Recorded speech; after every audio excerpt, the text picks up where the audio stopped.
All right, so for this next DIY, I have a couple of galvanized envelopes. I have the mama bear and the two baby bears. And they're cute on their own, but I'm going to elevate them a little bit and give them a little bit of a makeover. This just has a bow attached, and this, I thought it was a sticker that was easy to get off, and lies, because it gave me a hard time. But I managed to remove the sticker off this one and the bow. I'm going to do the same to this one, and I'm going to give them all, each a coat of paint. I'm going to try to switch it up a little bit, but at the same time make it cohesive. So I'm going to come in on this one. I'm going to come in with some black paint for this one.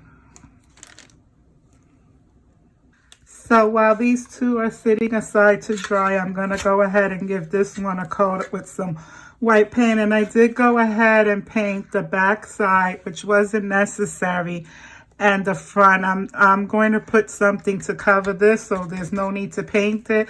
And this is the black one. So now this one, I'm going to go ahead and cover it with some white paint. And I'm going to do the same thing that I did with that one. I'm going to cover the front and the back, but I'm going to leave this part exposed. All right, so now that my envelopes have had a chance to set up and dry, what I'm going to be doing is I'm going to come in on those raised areas. I'm going to come in with some of this here white paint. And I'm just going to go over those raised areas intricately, and just to give it a little contrast. And that stamp in the middle, I'm also going to paint it white. So now I'm going to come in and hit the stamp part with that same white paint too. And I gotta tell you, I don't have the steadiest hand, so this is not easy for me at all. But you know, even if it doesn't come out perfect, it's just a little whimsical envelope, so I like it. Okay, so here's what we got going on so far with our little envelopes. And now I have some of this leftover shelf liner from that other project that I did. This is just contact paper from the Dollar Tree. And so what I'm going to be doing is I'm going to be cutting out the shape of the envelope, and that's what I'm going to adhere back here, and that's why I didn't paint it. So why don't we go right on ahead and do that and just cut this out. And this way we can finish out this project. All right, so now that that shelf liner is cut down to size, we're going to go ahead and we're going to put it on. And I like to start with the top and just put it there. And this way I can peel this back. So I'm just measuring it, and then I'm gonna, okay, so here's a look at what we got going on. And I did make sure that I put enough so that it goes all the way through. And so what I have here are some of these foam adhesive stickers from the Dollar Tree that I used in my other DIY. And so I put a couple of them together, like 2 or 3, so that it could give it some bulk. And I'm going to go ahead and put the white right in the center there, right where that other heart was for the black. And then clearly I have one for this big envelope, but clearly I'm not going to do this pink, so that to tie it in to this, I'm going to use some of that adhesive, but I'm going to hit the sides with some black paint so that you can't see the pink. And then for this one, the white, I was going to use some black and paint over it in black just to do some contrast, but I might just leave the, we'll see what I figure out. Since I'm going to take the paint out anyway to paint this, I might as well paint this too. So I'm just taking my black paint, like I said, and I'm just going to go over the sides just so that that pink doesn't show through. And we're going to cover the edge of this. And then Here's that other one, and I'm just gonna go over it with the black paint too while I have it out. Okay, so here's what we got. I just hit the edges with that black paint, like I said. And then this is the other one. I just painted over that shelf liner. So we're just gonna go ahead and peel this off and stick that down while we're at it. Just, you know, this is self-adhesive to stick back like the other ones. So we're just gonna go ahead and center this little guy right where it was before.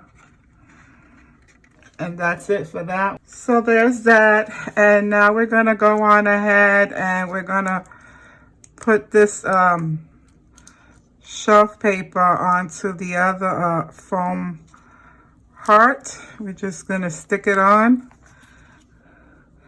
to cover that up.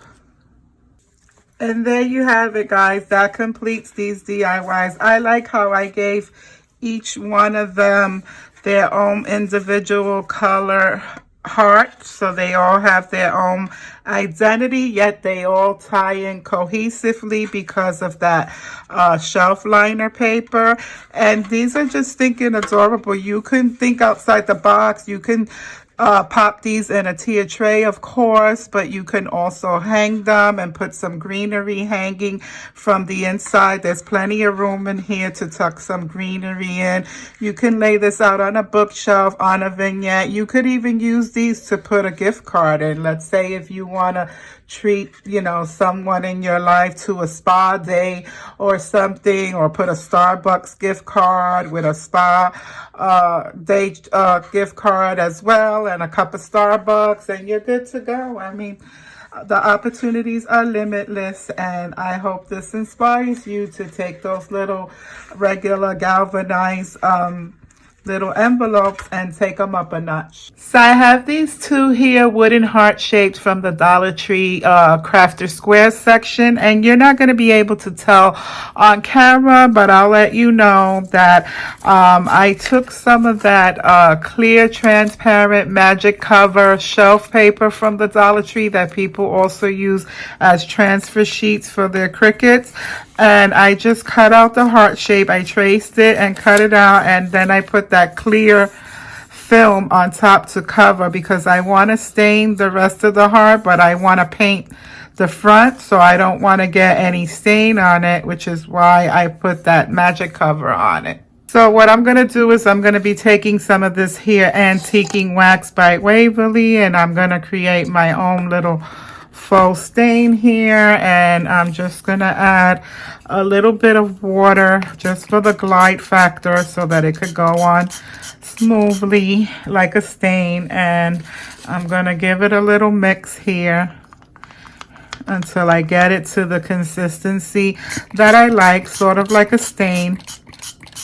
And then I'm going to apply it to my wooden hearts. So now that I have it the consistency that I want, I'm just going to go ahead and I'm going to apply it onto my heart and get it nice and saturated, and then I'll wipe it down with a paper towel. But the object is not to get it underneath that magic cover, because I don't want to paint this part. And this is going to be like wax on, wax off. I'm going to put a little bit of stain and then wipe the excess off with a regular paper towel, because I want to be able to see that nice wood grain through it. So while those are setting up to dry, I have them both here, and I did go ahead and stain the back side. This is the front. I have it covered, and then these are the back side. So I have them here drying, but I don't want to waste this stain that I prepared, and I can't pour it back in because I sprayed water in it. So I have this here love sign from the Dollar Tree, and I'm just going to go ahead and use up some of that stain to go ahead and fill this in. And I'm going to do the same thing that I did with the hearts. I'm just going to go over it, and then I'm going to wipe it down with the paper towel so that I could achieve the color that I want. And that's basically it. So here's those little wooden heart blanks now that they had a chance to dry, and I'm sure they got some bleedage on it because this is not 100% foolproof, but you know, nonetheless, it's better than if it would have been completely covered. So now I'm going to go ahead and I'm going to paint one black and one white. So I'm going to start with this one first, and I'm just going to give it a coat of this black paint and try to give it as best coverage as I can.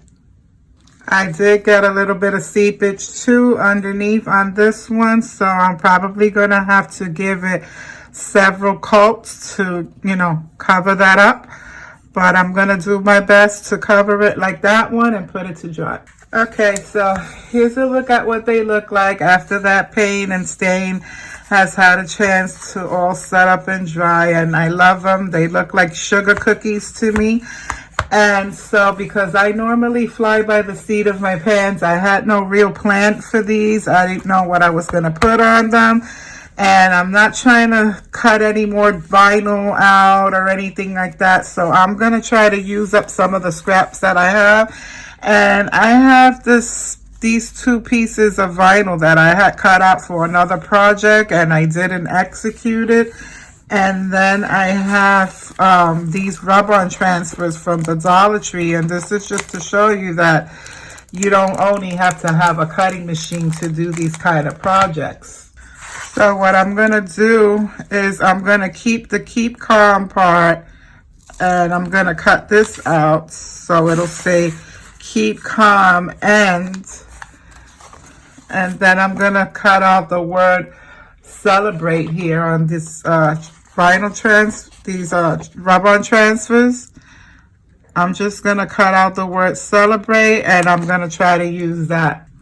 Okay, so here's how it's looking. I put my vinyl down, so I'm hoping that it doesn't peel up the paint with the transfer, and I'm going to slowly peel that off. So we got one down. My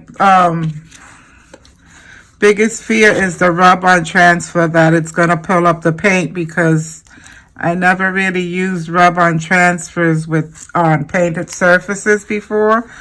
So hopefully I'll be able to get this one down. And it looks like it's coming out. You have to kind of just keep rubbing it if it wants to come. Okay, so I'm pretty happy about how that came out, and I like the fact that it's all three different fonts. Now, if you want to use them as coasters, you want to make sure to go over it with some Mod Podge to seal that in, to protect it from any wet surfaces. I don't know that I'm going to use them as coasters. I'm probably just going to use it as decor. So I also purchased this pack of stickers from Crafter Square at the Dollar Tree, and I like that they gave me like a kind of like a bohemian vibe. And so they're just little stick-on squares. So I figured I would put them on this heart and create like a little pattern, and that will be it for this one. So I'm just gonna go at it haphazardly and just, you know, put my squares on. It's probably not going to be as easy as I think, because this is not a square surface. It's a heart-shaped surface, but I'm going to try to do my best and just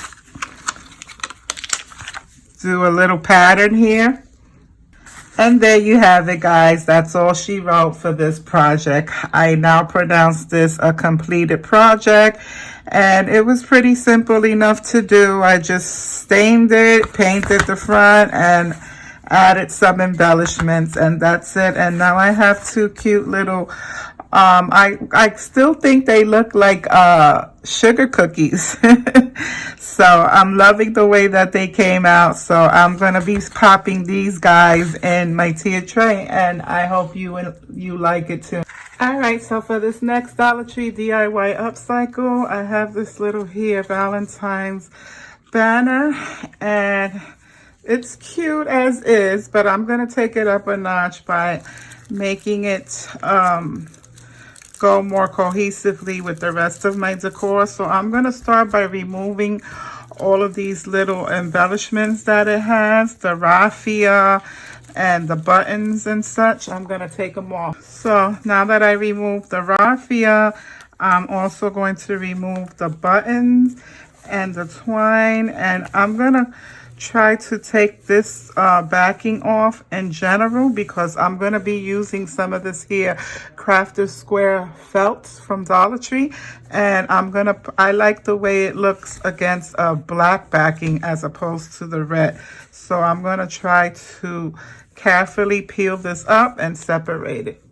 And the twine is on there pretty good, so I'm going to leave it because I'm going to want to hang it from that twine after anyway. So I'm just going to continue to carefully remove that burlappy fabric from the backing and try not to ruin it, because I'm going to be using this red felt as a template to measure out the black felt. So I'm trying not to tear it.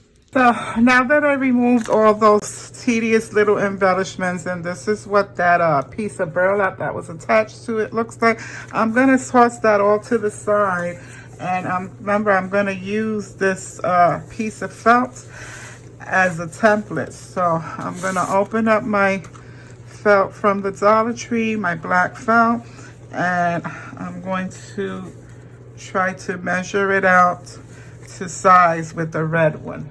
So now that I got it all laid out to sizing, I'm just going to come in and I'm going to cut it down to size over here, and I'm going to finish doing the rest of the cutting. So I'm actually kind of joining two pieces of that felt together because it's a little thinner than the red one that it originally came on.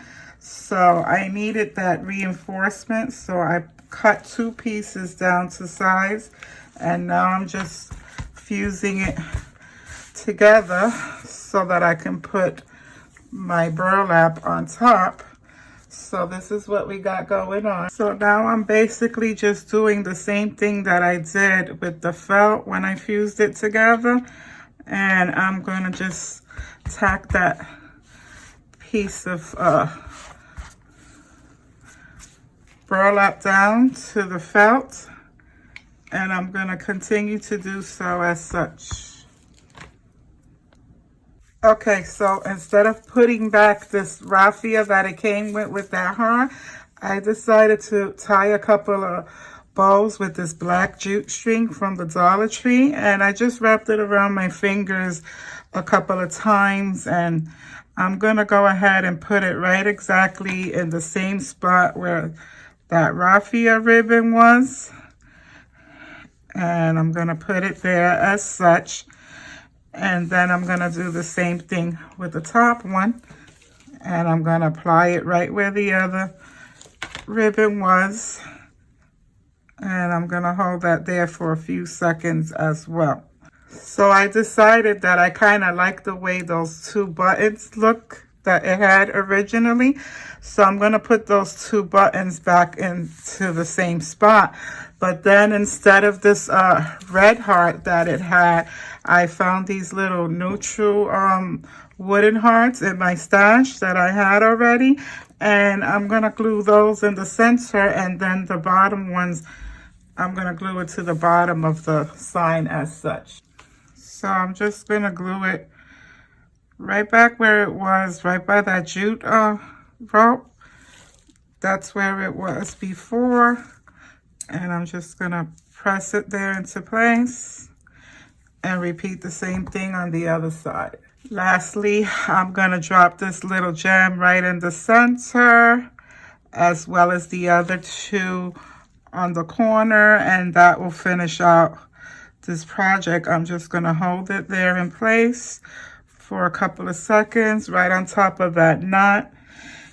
And I'm going to do the same for the bottom two pieces. I'm just going to add a little bit of that glue and smack it right into that corner, right where that stitch is. Here's a look at that completed project, all put together. I have it hung here temporarily just to show you guys how nicely it hangs from the jute cord that it came with, and that'll complete this project.